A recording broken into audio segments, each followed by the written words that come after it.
नमस्कार दोस्तों, स्वागत है आपका डार्क मंडे पर।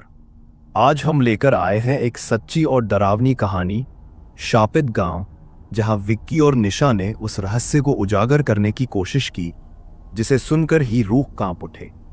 अगर आपको ये कहानी पसंद आए तो वीडियो को लाइक करें, कमेंट में अपने डरावने अनुभव जरूर लिखें और चैनल डार्क मंडे को सब्सक्राइब करना न भूलें, क्योंकि यहां आपको मिलेंगी ऐसी ही सिहरन पैदा कर देने वाली कहानियां सिर्फ डार्क मंडे पर। यदि आप चाहते हैं कि अगली कहानी में आपका नाम भी लिया जाए तो आप इस चैनल को सब्सक्राइब करके एक प्यारा सा कमेंट कर दें और अपना नाम लिखना ना भूलें। तो चलिए इस कहानी को आगे पढ़ते हैं। रात के सन्नाटे में विक्की अपनी डायरी में लिख रहा था। बाहर हल्की हल्की बारिश हो रही थी और कमरे की खिड़की पर बूंदों की टपटपाहट से अजीब सी बेचैनी पैदा हो रही थी। विक्की को बचपन से ही भूत प्रेत और रहस्यमयी कहानियों का शौक था। अक्सर वह पुरानी किताबें और लोक कथाएं पढ़कर अपनी कहानियों में ढाल देता था। लेकिन इस बार उसकी चाहत सिर्फ कहानी लिखने तक सीमित नहीं थी। वह असली घटनाओं की तलाश में था। वह चाहता था कि लोग उसकी कहानियों को केवल कल्पना न समझें, बल्कि सच्चाई का एहसास करें। इसी सोच के साथ उसने अपने YouTube प्रोजेक्ट का नाम रखा गोस्ट स्टोरीज हिंदी। विक्की ने अपने फोन पर मैसेज टाइप किया, निशा, मुझे एक गांव के बारे में जानकारी मिली है। कहते हैं वहां रात को अजीब चीखें सुनाई देती हैं और कई लोग रहस्यमय ढंग से गायब हो चुके हैं। हमें वहां जाना चाहिए। थोड़ी देर बाद रिप्लाई आया, क्या तुम्हें यकीन है कि ये सही जगह है? लोग कहते हैं कि वो गांव शापित है। विक्की मुस्कुराया। उसे डर कम और रोमांच ज्यादा था। यही तो हमारी कहानी बनेगी। सच्चाई को सामने लाना होगा। अगले दिन सुबह विक्की और निशा शहर से उस गांव की ओर रवाना हुए। उनके साथ राहुल भी था, जो कैमरे का अच्छा जानकार था। उसके पास प्रोफेशनल कैमरे और रिकॉर्डिंग उपकरण थे। गाड़ी सुनसान सड़कों से गुजर रही थी। जैसे जैसे वे गांव के करीब पहुंचते गए, रास्ता और सुनसान होता गया। चारों तरफ फैले जंगल, टूटी फूटी झोपड़ियां और रहस्यमयी सन्नाटा उनके सफर को और भी डरावना बना रहा था। अजीब है ना? निशा ने खिड़की से बाहर झांकते हुए कहा, इतनी शांति है कि डर लग रहा है। डर तो अभी से मत मानो, विक्की ने हंसते हुए जवाब दिया। असल डर तो गांव पहुंचकर मिलेगा। गांव की सीमा पर पहुंचते ही उन्हें टूटा हुआ बोर्ड दिखाई दिया, जिस पर फीडेड पेंट से लिखा था, कालापुर प्रवेश वर्जित। राहुल ने कैमरा ऑन कर दिया। ये देखो, पहले ही लिखा है कि यहां जाना मना है। अब सोचो क्यों? निशा ने हल्की चिंता के साथ कहा। हो सकता है लोग सिर्फ अंधविश्वास में जी रहे हों, लेकिन विक्की की आंखों में चमक थी। यही तो हमें पता लगाना है। गांव के भीतर घुसते ही उन्हें अजीब सी ठंडक महसूस हुई। सूरज ढलने में अभी समय था, लेकिन हवा में सर्दपन और डर दोनों घुल चुके थे। यहाँ की गलियां सूनी थीं, घर पुराने और जर्जर हालत में थे। कुछ बच्चे दूर से झांककर भाग जाते, औरतें खिड़की से झांककर दरवाजा बंद कर लेती। ये लोग हमसे ऐसे डर क्यों रहे हैं? निशा ने हैरानी से पूछा। शायद अजनबियों को यहां पसंद नहीं किया जाता, विक्की ने अनुमान लगाया। आखिरकार उन्हें गांव के किनारे एक बुजुर्ग मिले। सफेद दाढ़ी, झुर्रियों से भरा चेहरा, लेकिन आंखों में अजीब सी गंभीरता। उनका नाम था रामलाल बाबा। तुम लोग यहां क्यों आए हो? उनकी भारी आवाज गूंजी। विक्की ने आदर से जवाब दिया, बाबा, हम सच्चाई जानने आए हैं। लोग कहते हैं कि यह गांव शापित है। क्या यह सच है? रामलाल बाबा ने गहरी सांस ली और धीमे स्वर में बोले, सच जानना आसान नहीं। इस गांव की मिट्टी खून से भीगी है। रात को यहां ठहरना मौत को न्योता देने जैसा है। राहुल ने तुरंत कैमरा उनकी ओर घुमा दिया। क्या आप हमें बता सकते हैं कि यहां ऐसा क्यों है? बाबा की आंखों में डर उतर आया। जितना जानना चाहिए उतना ही जानो, लेकिन याद रखना, जब रात ढले तो कोई भी इस गांव में बाहर न रहे। दरवाजे बंद कर लेना, वरना वो तुम्हें भी ले जाएगी। वो कौन? निशा ने पूछा, लेकिन बाबा ने कुछ नहीं कहा। बस अपने कांपते हाथों से ताबीज निकालकर विक्की को पकड़ाया। इसे साथ रखना, शायद बच जाओ। विक्की और उसकी टीम गांव के बीचों बीच एक पुराने घर में रुके। सूरज ढलते ही गांव अजीब सा लगने लगा। हर घर की खिड़की और दरवाजे बंद हो चुके थे। सड़कों पर कुत्तों का भौंकना भी बंद हो गया। चारों तरफ इतना सन्नाटा था कि दिल की धड़कनें तक सुनाई दे। निशा ने धीरे से कहा, विक्की, कुछ गड़बड़ है। ये सामान्य गांव नहीं है। राहुल कैमरे में सब रिकॉर्ड कर रहा था। भूत हो या ना हो, लेकिन ये जगह यकीनन डरावनी है। विक्की ने खिड़की से बाहर झांका। अचानक उसे दूर हवेली के टूटे दरवाजे के पीछे किसी औरत की परछाई दिखाई दी। वह पल भर के लिए जड़ हो गया। रात का सन्नाटा और गहराता जा रहा था। गांव में हर घर अंधेरे में डूब चुका था। पुराने लकड़ी के दरवाजे बंद थे और कहीं कहीं से लोहे की कुंडियों के टकराने की आवाजें आ रही थीं। ऐसा लग रहा था जैसे पूरा गांव किसी अनदेखे डर से कांप रहा हो। विक्की अब भी खिड़की से बाहर देख रहा था। उसने उस औरत की परछाई साफ देखी थी, जो हवेली के टूटे दरवाजे के पीछे खड़ी थी। लेकिन जैसे ही उसने पलक झपकाई, परछाई गायब हो गई। क्या देखा तुमने? निशा ने धीमी आवाज में पूछा। विक्की थोड़ी देर चुप रहा, फिर बोला, मुझे लगता है कोई हमें देख रहा था, हवेली के दरवाजे पर।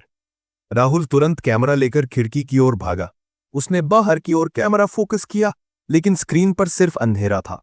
कुछ भी नहीं है, राहुल ने कहा। शायद तुम्हें वहम हुआ होगा। वहम नहीं था, विक्की ने दृढ़ता से जवाब दिया। मैंने साफ देखा था, कोई औरत थी वहां। निशा का चेहरा थोड़ा पीला पड़ गया।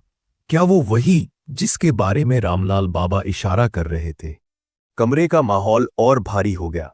अचानक बाहर से एक जोरदार आवाज आई, जैसे किसी ने पत्थर से दरवाजा पीट दिया हो। तीनों सहम गए। राहुल धीरे धीरे दरवाजे की ओर बढ़ा और कैमरा ऑन कर दिया। जो भी है कैमरे में कैद हो जाएगा। विक्की ने उसे रोकने की कोशिश की, दरवाजा मत खोलना। लेकिन राहुल ने हिम्मत दिखाते हुए दरवाजा हल्का सा खोला। दरवाजे के बाहर कुछ नहीं था, बस खाली गली और ठंडी हवा का झोंका। देखा, कुछ भी नहीं। राहुल ने चैन की सांस ली, लेकिन तभी ऊपर की छत से किसी के दौड़ने की आवाज आई। तीनों ने एक साथ सिर उठाकर छत की ओर देखा। भारी कदमों की आहट, जैसे कोई ऊपर भाग रहा हो। ये कौन हो सकता है? निशा बमुश्किल बोल पाई। विक्की ने टॉर्च उठाई और छत की सीढ़ियों की ओर बढ़ा। राहुल कैमरा लेकर पीछे पीछे चल पड़ा। निशा भी डरते हुए उनके साथ हो ली। सीढ़ियां पुरानी और चरमराती थीं। हर कदम पर लग रहा था कि अब टूट जाएंगी। ऊपर पहुंचकर उन्होंने टॉर्च की रोशनी चारों ओर घुमाई। छत बिल्कुल खाली थी। ना कोई इंसान, ना कोई जानवर, लेकिन धूल में बने पैरों के निशान साफ दिखाई दे रहे थे। और हैरानी की बात यह थी कि उन निशानों में सिर्फ एक ही पैर का आकार था। निशा ने घबराकर कहा, यह कैसे हो सकता है? कोई इंसान तो ऐसे चल नहीं सकता। विक्की की रीढ़ में ठंडी लहर दौड़ गई। इसका मतलब वो इंसान नहीं था। रात लंबी और डरावनी होती जा रही थी। गांव से रह रहकर अजीब आवाजें आ रही थीं, कभी किसी के कराहने की तो कभी किसी के रोने की। राहुल ने कैमरे में सब रिकॉर्ड किया। ये सबूत काफी है। ये वीडियो देखकर लोग हैरान रह जाएंगे। लेकिन विक्की का ध्यान उस हवेली की ओर था। मुझे लगता है इन सब का राज वहीं छुपा है। वो हवेली हमें बुला रही है। निशा डर से कांप उठी। तुम पागल हो गए हो क्या? बाबा ने साफ मना किया था। वहां जाना मौत को दावत देने जैसा है। लेकिन अगर हम सच सामने नहीं लाएंगे तो ये गांव हमेशा डर में जिएगा। विक्की ने दृढ़ता से कहा, हमारे गोस्ट स्टोरीज इंडी का मकसद यही तो है, लोगों को सच्चाई बताना। राहुल ने भी हामी भरी। सच जानने के लिए रिस्क उठाना ही होगा। सुबह होने से पहले उन्होंने तय किया कि वे हवेली का मुआयना करेंगे। लेकिन उस रात उनकी नींद पूरी तरह खराब हो गई। कभी खिड़की पर दस्तक, कभी किसी औरत की धीमी हंसी, कभी अचानक जलती बुझती लालटेन। सब कुछ उनकी हिम्मत तोड़ने जैसा था। सुबह होते ही तीनों रामलाल बाबा के पास पहुंचे। बाबा मंदिर के सामने बैठे मंत्र जप रहे थे। विक्की ने उनसे कहा, बाबा, हमने कल रात बहुत कुछ सुना और देखा। हमें बताइए कि इस हवेली और उस औरत का सच क्या है। बाबा ने आंखें बंद रखीं और कहा, तुम लोगों से कहा था यहां मत आओ, लेकिन अब जब आ ही गए हो तो सुनो। उस हवेली में एक औरत की आत्मा कैद है। उसका नाम सावित्री था। उसे गांव वालों ने निर्दयता से मार डाला था। तब से उसकी आत्मा इस मिट्टी में भटक रही है। रात को उसकी चीखें सुनाई देती हैं और जो भी उसके पास जाता है लौट कर नहीं आता। निशा ने कांपते हुए पूछा, लेकिन उसे मारा क्यों गया? बाबा की आंखों में आंसू आ गए। वो निर्दोष थी, लेकिन गांव के कुछ लालची लोग उसे चुड़ैल कहकर जिंदा जला दिए। उसके बदले की आग आज तक शांत नहीं हुई। विक्की ने गहरी सांस ली। हमें सच्चाई रिकॉर्ड करनी होगी, ताकि लोग जानें कि असली गुनहगार कौन थे और सावित्री को न्याय मिले। बाबा ने गुस्से में कहा, नासमझ हो तुम, न्याय की तलाश में जाओगे तो मौत मिलेगी। सावित्री की आत्मा सिर्फ बदला चाहती है और कुछ नहीं। लेकिन विक्की का मन अब और नहीं रुक रहा था। उसकी नजर हवेली की टूटी खिड़की पर पड़ी, जहां उसे फिर से एक परछाई झिलमिलाती दिखी। इस बार उसने ठान लिया, आज रात वे हवेली के भीतर जाएंगे। शाम का सूरज धीरे धीरे पहाड़ों के पीछे डूब रहा था। आसमान पर लालिमा छाई हुई थी, जैसे किसी ने लहू बिखेर दिया हो। हवा और ठंडी होती जा रही थी। विक्की, निशा और राहुल गांव के बीचों बीच खड़ू उस पुरानी हवेली की ओर बढ़ रहे थे, जिसके बारे में पूरा गांव खौफ से कांपता था। हवेली जर्जर हालत में थी। उसकी दीवारों पर काई जमी थी, खिड़कियों के शीशे टूटे हुए थे और बड़ा सा मुख्य दरवाजा आधा टेढ़ा होकर लटक रहा था। चारों तरफ बबूल और पीपल के पेड़ खड़े थे, जिनकी जड़ें जैसे हवेली को जकड़े हुए थी। क्या तुम्हें सच में लगता है कि यहां अंदर जाना सही होगा? निशा ने कांपती आवाज में पूछा। विक्की ने गहरी सांस ली। डरने का समय बीत चुका है। अगर हमें सच्चाई चाहिए तो यही एक रास्ता है। राहुल ने कैमरा ऑन किया और रिकॉर्डिंग शुरू की। ठीक है, तो शुरू करते हैं गोस्ट स्टोरीज हिंदी का सबसे खतरनाक मिशन। जैसे ही इन्होंने दरवाजा धक्का दिया, उसकी चरमराहट पूरे गांव में गूंज उठी। अंदर गुप्त अंधेरा था। सड़े हुए लकड़ी और मिट्टी की गंध नाक में भर गई। हवा इतनी ठंडी थी कि सांस छोड़ते ही धुंध दिखाई दे रही थी। राहुल ने टॉर्च जलाकर कैमरे से हर कोने को रिकॉर्ड करना शुरू किया। यहाँ की हालत देखो, लगता है सदियों से कोई अंदर नहीं आया। लेकिन तभी पीछे से दरवाजा अपने आप बंद हो गया। धड़ाम, तीनों उछल पड़े। ये किसने बंद किया? निशा चिल्लाई। विक्की ने दरवाजा खोलने की कोशिश की, लेकिन दरवाजा जैसे भीतर से किसी ने जपट लिया हो। ये नहीं खुल रहा।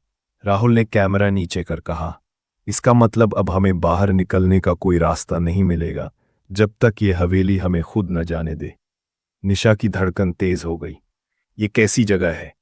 अचानक हवेली के कोनों से अजीब आवाजें आने लगीं, जैसे कोई धीमी फुसफुसाहट हो। कभी औरत के रोने की आवाज, तो कभी किसी बच्चे की हंसी। राहुल ने कैमरा घुमाया। रिकॉर्ड हो रहा है। आवाजें साफ सुनाई दे रही हैं। विक्की धीरे धीरे हवेली के दालान में बढ़ा। वहां एक टूटी फूटी झूला कुर्सी पड़ी थी, जो अपने आप हिल रही थी। ये कुर्सी हिल कैसे रही है? निशा ने डर से कहा। तभी अचानक झूला कुर्सी जोर से बज उठी, जैसे किसी ने उसे पूरी ताकत से धक्का दिया हो। राहुल ने कैमरा उस पर फोकस किया, लेकिन कैमरे की स्क्रीन पर कुर्सी नहीं दिखाई दी। ये कैसे हो सकता है? आंखों से दिख रहा है, लेकिन कैमरे में नहीं। हवेली के बीच में उन्हें नीचे उतरने वाली पुरानी सीढ़ियां मिली। वहां से सड़ी गंध और ठंडी हवा आ रही थी। विक्की ने कहा, नीचे ही कुछ है, हमें जाना होगा। निशा ने हाथ पकड़कर उसे रोका। विक्की, प्लीज, ये सब ठीक नहीं है। लेकिन विक्की ने टॉर्च आगे की ओर कदम बढ़ा दिए। राहुल पीछे से रिकॉर्ड करता रहा। सीढ़ियां उन्हें एक अंधेरे तहखाने में ले गईं। दीवारों पर खून जैसे धब्बे थे और बीच में लोहे का पुराना तंबा, जिससे जली हुई जंजीरें लटक रही थीं। निशा ने कांपते हुए पूछा, ये सब किसके लिए इस्तेमाल होता होगा? विक्की ने गंभीर आवाज में कहा, यही वो जगह है जहां सावित्री को जिंदा जलाया गया था। अचानक दीवारों से चीखों की गूंज उठी, जैसे कोई औरत दर्द से तड़प रही हो। निशा ने दोनों कान पकड़ लिए। मुझे ये सब नहीं सुनना, प्लीज चलो यहां से। लेकिन तभी राहुल का कैमरा अचानक बंद हो गया। बैटरी फुल थी, फिर कैसे बंद हो गया? राहुल बुदबुदाया। तहखाने के कोने में एक पुराना लकड़ी का संदूक पड़ा था। विक्की ने उसे खोल दिया। अंदर एक जली हुई डायरी रखी थी। विक्की ने धूल झाड़कर पन्ने खोले। उसमें सावित्री की लिखावट थी। उन्होंने मुझे चुड़ैल कहा। मैंने किसी का बुरा नहीं किया, पर वो सब मेरे खिलाफ हो गए। आज रात वो मुझे मार डालेंगे। अगर मेरी आत्मा बची रही तो मैं लौटकर न्याय लूंगी। निशा की आंखों से आंसू निकल आए। बेचारी, उसे झूठा इल्जाम लगाकर मार दिया। विक्की ने गहरी आवाज में कहा, अब समझ आया कि उसकी आत्मा क्यों भटक रही है। उसे इंसाफ चाहिए। जैसे ही विक्की ने डायरी बंद की, तहखाने की सारी लालटेन अपने आप जल उठी और उनके सामने काली धुंध इकट्ठा होने लगी। धीरे धीरे धुंध से एक औरत का आकार उभरने लगा। उसका चेहरा जला हुआ, आंखें लाल और लंबे बिखरे बाल। वो सावित्री थी। निशा चीख पड़ी, वो यहां है। सावित्री ने चीखते हुए कहा, तुम भी मेरी तरह सरोगे, कोई मुझे इंसाफ नहीं देगा। और अचानक उसने राहुल की गर्दन पकड़ ली। राहुल हवा में लटक गया। उसका कैमरा नीचे गिर गया और चकनाचूर हो गया। विक्की और निशा भागकर राहुल को बचाने की कोशिश करने लगे। विक्की ने बाबा का दिया हुआ ताबीज उठाकर सावित्री की ओर फेंका। ताबीज जैसे ही उसके चेहरे से टकराया, सावित्री जोर से चीखी और धुंध में बदलकर गायब हो गई। राहुल जमीन पर गिर पड़ा। उसकी सांसें तेज चल रही थीं। उसने मुझे मार ही डाला था, निशा रोते हुए बोली। अब हमें यहां से भागना होगा। लेकिन विक्की की आंखों में अलग ही जिद थी। नहीं, अगर हम अभी भागे तो कभी सच्चाई सामने नहीं आएगी। हमें सावित्री की आत्मा को शांत करना होगा। हवेली अब और भी ज्यादा डरावनी हो गई थी। हर दीवार से आवाजें आ रही थीं, खून की बूंदें टपक रही थीं और पुतलों जैसी परछाया चारों तरफ घूम रही थी। राहुल कांपते हुए बोला, विक्की, ये पागलपन है, हमें जिंदा यहां से निकलना है। निशा ने भी उसका साथ दिया। विक्की प्लीज, इंसाफ की बातें बाद में करना, पहले हमारी जान बचनी चाहिए। लेकिन विक्की धीरे धीरे हवेली की दीवार पर हाथ रखकर बोला, मैं वादा करता हूं सावित्री, मैं तुम्हारी कहानी सबको सुनाऊंगा, तुम्हें न्याय दिलाऊंगा। जैसे ही उसने ये कहा, हवेली की दीवारें हिलने लगी और हवा में एक भयानक चीख गूंज उठी। सावित्री की आत्मा फिर सामने आ गई। इस बार उसकी आंखों में और भी ज्यादा क्रोध था। हवेली की दीवारें कांप रही थीं। चारों ओर हवा का शोर और सावित्री की चीखें गूंज रही थीं। उसकी लाल आंखें विक्की और निशा पर टिक गई थीं।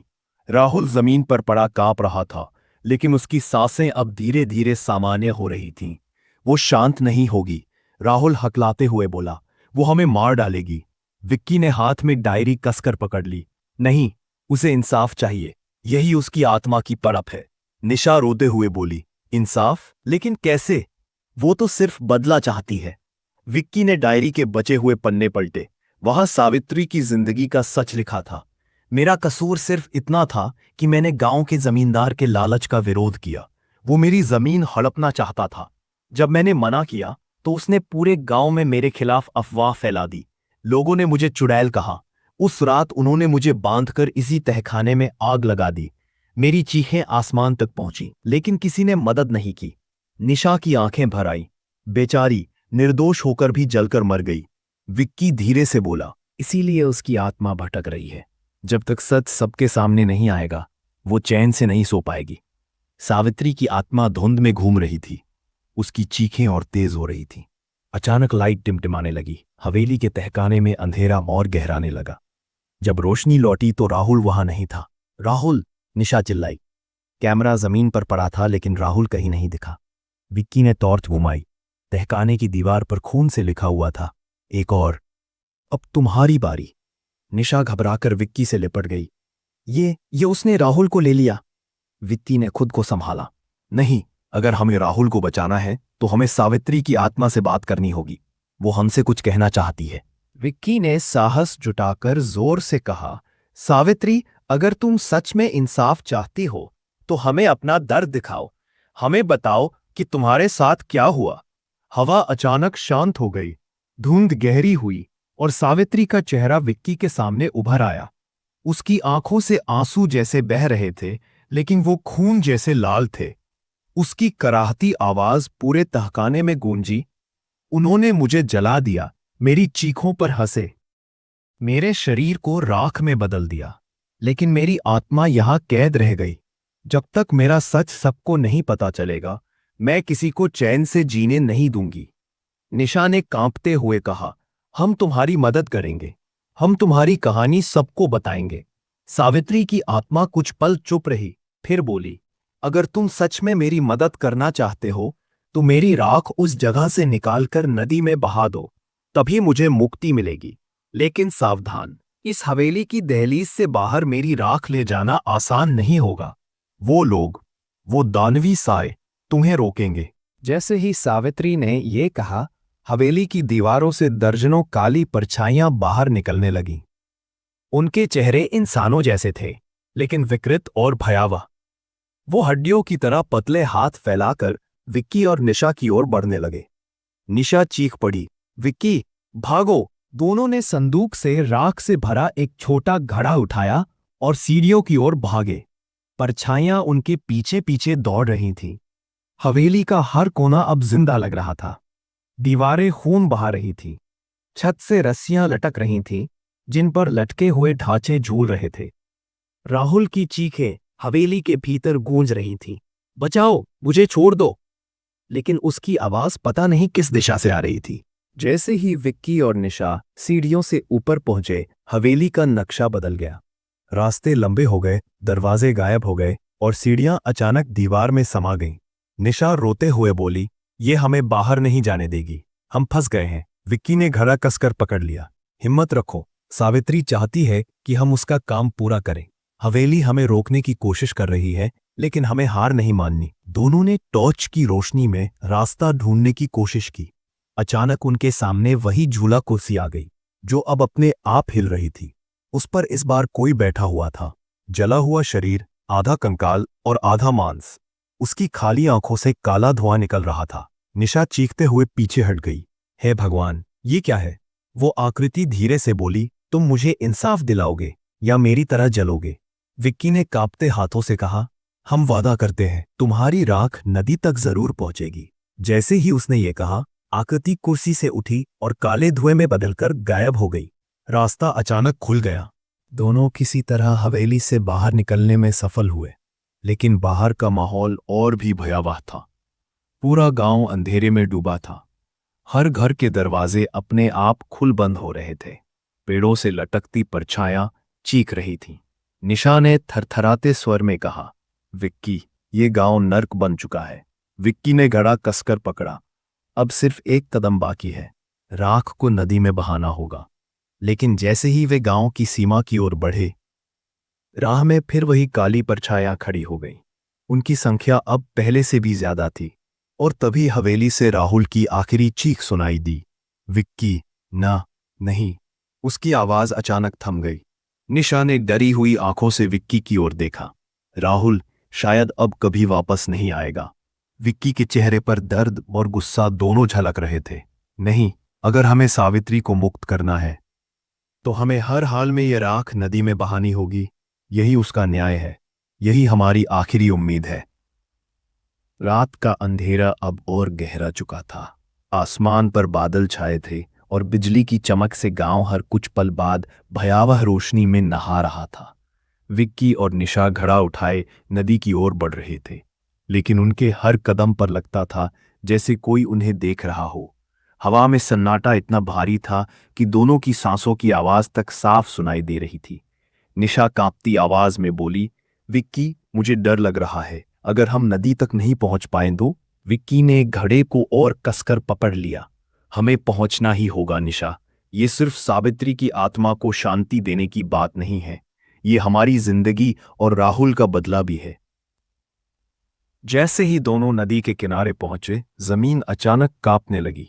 पेड़ों से काली परछाइयां उतरकर उनके चारों ओर घूमने लगीं। उनके चेहरे भयानक और खोखले थे, आंखें अंगारों की तरह चमक रही थीं। निशा चीख पड़ी, ये हमें रोकेंगे। विक्की ने घड़े को सीने से लगाया और जोर से चिल्लाया, सावित्री, अगर तुम सच में चाहती हो कि ये खत्म हो तो हमारी मदद करो। अचानक हवा तेज हो गई, परछायां और उग्र हो उठी। उनमें से एक ने निशा को पकड़ने की कोशिश की, लेकिन उसने पत्थर उठाकर मार दिया। विक्की पूरी ताकत से नदी की ओर दौड़ा। परछायां उस पर टूट पड़ी, उनके पंजे उसके शरीर को खरोंचने लगे। खून बहने लगा, लेकिन विक्की ने हार नहीं मानी। नदी के किनारे पहुंचकर उसने कांपते हाथों से घड़े का ढक्कन खोला। राख हवा में उड़ने लगी। तभी एक विशाल परछाई उसके सामने प्रकट हुई। उसका चेहरा वही जमींदार का था जिसने सावित्री को जिंदा जलाया था। उसकी आंखों में शैतानी चमक थी। वो गरजा, ये राख कभी नदी में नहीं जाएगी, उसकी आत्मा हमेशा मेरी कैदी रहेगी। विक्की ने पूरी ताकत लगाकर राख को नदी में उछाल दिया। राख पानी में गिरते ही लहरें उठीं और आसमान से बिजली गिरी। नदी लाल रंग में चमकने लगी। परछाइयां दर्द से चीखती हुई एक एक करके गायब होने लगी। जमींदार का चेहरा भी राख की तरह हवा में बिखर गया। नदी के ऊपर अचानक एक उजली रोशनी फैली। उस रोशनी में सावित्री की आत्मा प्रकट हुई। अब उसका चेहरा शांत था, आंखों से आंसू बह रहे थे, लेकिन उनमें दर्द नहीं, सुकून था। वो बोली, धन्यवाद, तुमने मुझे इंसाफ दिलाया। अब मैं चैन से जा सकती हूँ। निशा की आंखों से आंसू बह निकले। सावित्री, अब तुम हमेशा आजाद रहो। सावित्री मुस्कुराई और धीरे धीरे उजाले में विलीन हो गई। हवा शांत हो गई। नदी का पानी फिर से सामान्य बहने लगा। विक्की और निशा वहीं जमीन पर गिरकर रोने लगे। उन्होंने सोचा कि सब खत्म हो गया है, लेकिन तभी अचानक उनके पीछे से राहुल की आवाज आई। विक्की, निशा, दोनों ने पलट कर देखा। राहुल वही खड़ा था, लेकिन उसका चेहरा अजीब था, सफेद और फीका। उसकी आंखें बिल्कुल खाली। निशा दौड़कर उसके पास गई। राहुल, तुम जिंदा हो, हमने सोचा था। लेकिन राहुल ने ठंडी आवाज में कहा, मैं अब वैसा नहीं रहा। हवेली ने मुझे बदल दिया है। उसके होठों पर एक डरावनी मुस्कान उभरी। विक्की और निशा सन्न रह गए। सावित्री की आत्मा तो मुक्त हो चुकी थी, लेकिन लगता था हवेली ने अपना कोई और शिकार बना लिया था। आसमान में बिजली गिरी और हवा में राहुल की गूंजती आवाज सुनाई दी। अब मेरी कहानी शुरू होगी। कहानी यहीं खत्म होती है, लेकिन असली डर शायद अभी बाकी है।